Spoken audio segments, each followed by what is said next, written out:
Alright, so we're back again.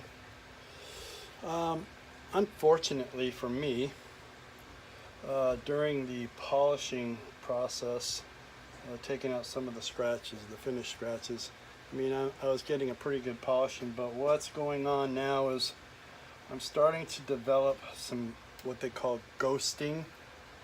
And you're not going to be able to see it on the camera, but I'm starting to develop some fine line with the ghosting underneath the surface of the polish. A couple of splotches here and there, big one right there, starting to show through the clear.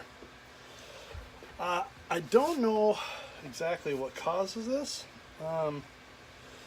but unfortunately no amount of polishing is going to get it out, because I can tell it's within one of the coats of the multi-layer of clear coats that I put on it,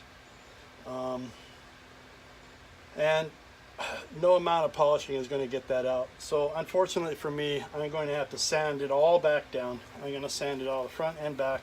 I'm going to have to sand it all out and start over with the clear. So but the process is the same as far as the applying the clear coats, the sanding. Something happened in between applying the coats. You have to go back and think about what I did that might have been different. The only difference is the Minwax versus the Varathane. And like I said, the Varathane went on a little thicker, a little heavier, and it did not level out as much as the Minwax did. I don't know if the Minwax has a self-leveling agent in it or something. I don't know if maybe all polyurethanes are self-leveling. I don't know. But I do know that this went on a little bit thicker, had a little bit more orange peel than what had occurred with the Minwax. So we're going to go back to the drawing board. Like I said, I wanted to try a new product, and this was the only difference in the application, other than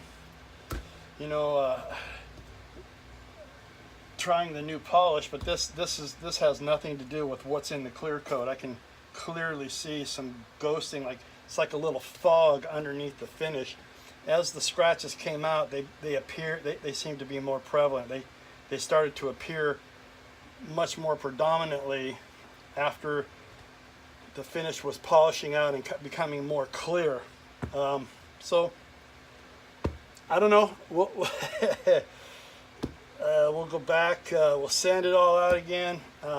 This may end up a different color. We'll see. I'll try to get it down as close to the color code as I can, but if I go through on a sanding, I may just have to strip it all back down and start over, and maybe I'll have a new video with a different colored guitar. But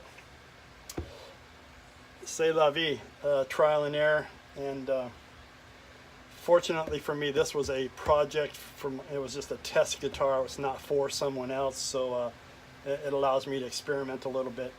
But we'll go back, and we're down but not out. Like I said, I was getting a really nice shine to it with the turtle wax. Again, it didn't seem to want to cut as quickly as the Meguiar Scratch X, but after a few coats, I did have a really good results as far as the shine and the finish on it. It was coming out really nice. Unfortunately for the ghosting or the shadows, I don't know, their fog, whatever it is that's underneath it, we'll start over. So stay tuned, folks. We get some good, we get some bad. Sometimes we're lucky, sometimes we're not so fortunate. So we'll start over and see how it comes out. And maybe I'll post up another video with a different color, or maybe it might be the same color, maybe just a little different format. So there you have it. Good luck with your project.